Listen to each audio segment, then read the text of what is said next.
It was in a quiet desert, under a sky that was very still, that people saw the first man-made sunrise. It was not the light of life. It was the light of death. On the morning of July 16, 1945, at 5:29, the New Mexico desert was torn apart by a flash that did not come from any star. It was the first nuclear explosion in history. The world, in that moment, changed forever. But to get to that loud roar, that blinding light that ate up the sky and the earth, a huge effort was needed. A project so secret and big that it seemed like a dream. Thousands of men and women, scientists and soldiers, technicians and workers, all led by one goal: to build the most powerful bomb ever thought of. That is how the Manhattan Project was born, the start of the race. The story of the Manhattan Project begins with fear. It was 1938 in Europe. The German scientists, Otto Hahn and Fritz Strassmann, found a scary event: nuclear fission. By splitting the center of a uranium atom, a huge amount of energy was let out. Amazing, but also very dangerous scientific discovery was the Hungarian physicist Lee Szilard, together with Albert Einstein, who first saw the danger. If Nazi Germany built an atomic bomb, the free world would be in trouble. So, in August 1939, Einstein wrote to President Roosevelt, warning him. It was the start of everything. A secret project like never before in 1942. While the Second World War was raging on many fronts, the United States officially said yes to the Manhattan Project. The name, which seems plain, came from the office in New York that organized it.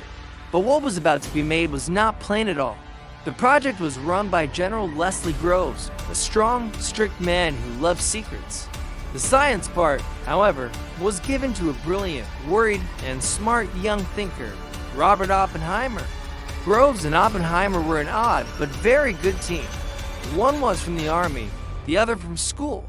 One wanted total control, the other was driven by a need to know. But both knew their job would change the world's future. Cities that don't exist to build the atomic bomb. They needed hidden, lonely places, safe from spies. And so, secret cities were born. Los Alamos in the New Mexico desert was the science heart. But there was also Oak Ridge in Tennessee for making uranium stronger, and Hanford in Washington State, where plutonium was made. These cities were not on maps. No one could come in, no one could leave. The workers often did not even know what they were building. Some thought it was a new kind of energy. Others believed it was a normal weapon. Only a few knew the truth.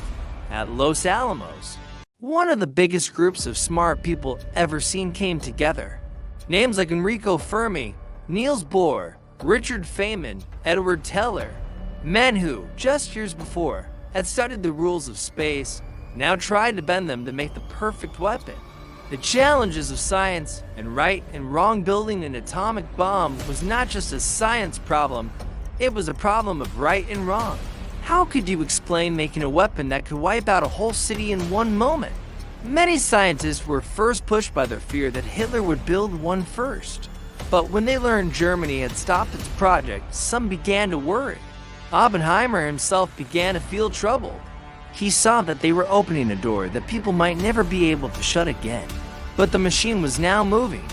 The bomb takes shape work centered on the kinds of bomb. One made of uranium-135 and one made of plutonium-139. The uranium bomb, called Little Boy, was simpler in idea but needed lots of material. The plutonium bomb, Fat Man, was more complex, using a squeezing system. Fat Man was tested first. The test had a pretty and dark code name, Trinity. In the Alamogordo Desert, New Mexico, a metal tower was built. At the top, they placed a device holding the power of thousands of tons of TNT. No one knew what would happen. Some were scared the air itself might catch fire. Others thought it would not work at all. On the night of July 15, 1945, the camp was filled with quiet, worry, and fear. At 5:29 the next morning, history changed. A light brighter than 1,000 suns lit up the desert. The roar came later, like a sound from a bad place. The mushroom cloud rose into the sky, bringing in a new time, the nuclear age. Oppenheimer, watching that sight, said words from an old book, the Bhagavad Gita, "Now I am become death, the destroyer of worlds." After Trinity, a decision that can't be undone, the test worked. The bomb worked. A new weapon was born. But with it, a very heavy weight was born, a weight of choice. Should it be used? Against who? And for what price? In the summer of 1945, the war in Europe was over. Hitler was dead, Berlin had fallen. But Japan kept fighting. Its army was ready to fight to the last person. The Americans were getting ready to attack Japan itself. Millions of dead. Both soldiers and normal people were expected. It was then that President Harry Truman, told of the Manhattan Project's success, made a choice that would shake the world's heart to use the atomic bomb to end the war. Hiroshima. On August 6, 1945, a B-29 bomber called the Enola Gay took off from Tinian, an American base in the Pacific. On board, it carried Little Boy, the world's first ever atomic bomb. The target, the city of Hiroshima. At 8:15 in the morning, Little Boy was dropped. In less than a minute, it blew up 600 meters above the city's heart.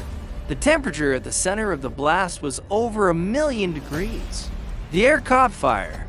The buildings turned to gas. The people outside vanished, leaving only dark shapes on the walls. In a few seconds, more than 70,000 people died. Tens of thousands more died in the days and weeks that followed from burns and radiation sickness. Hiroshima was no longer a city. It had become a pit of dust, fire, and hurt. Nagasaki 3 days later, Japan had not yet given up. On August 9, 1945, a second bomb, Fat Man, was dropped on Nagasaki. There, too, a terrible thing happened. The sound was awful. More than 40,000 people died right away. Houses, hospitals, schools, everything was destroyed. Japan had no way out. On August 15, 1945, Emperor Hirohito announced the surrender for the first time in history. His voice was played to the country. The war was over. Victory, regret. The bomb had done what no other weapon ever did: make an enemy give up completely. But at what cost?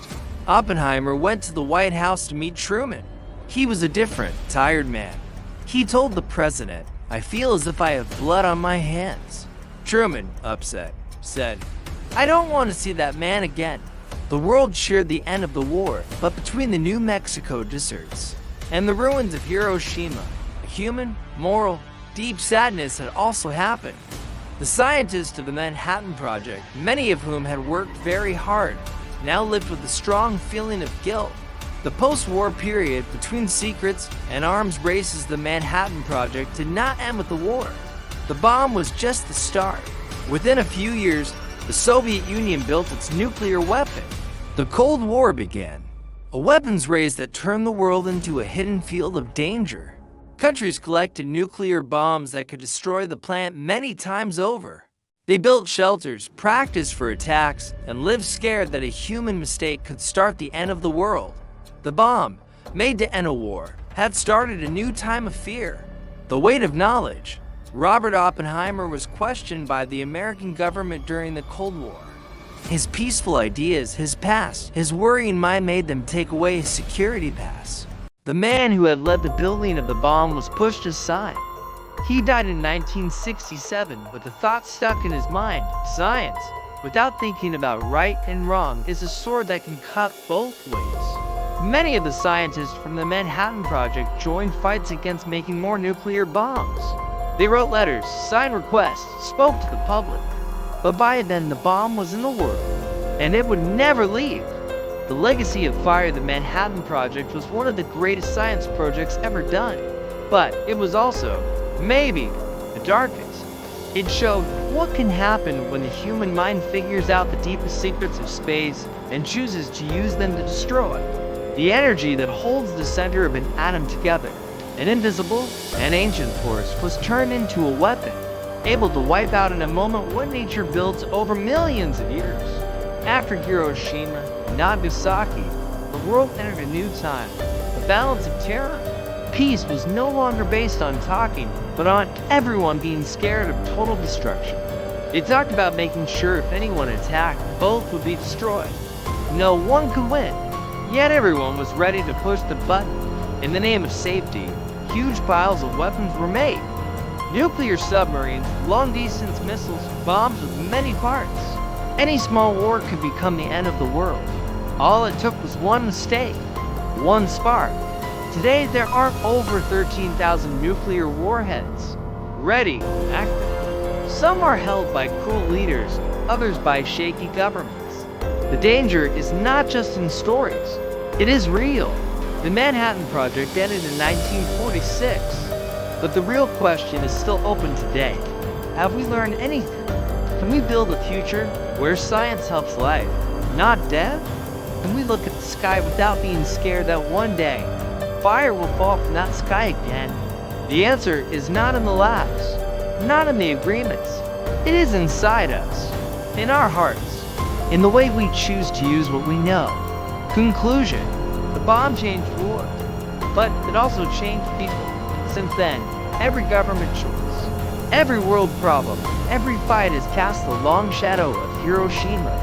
Today we do not remember the Manhattan Project only as a science project. We remember it as a warning sign in the middle of our history, a warning written in the quiet that follows every explosion, because it is not enough to know how to build a bomb.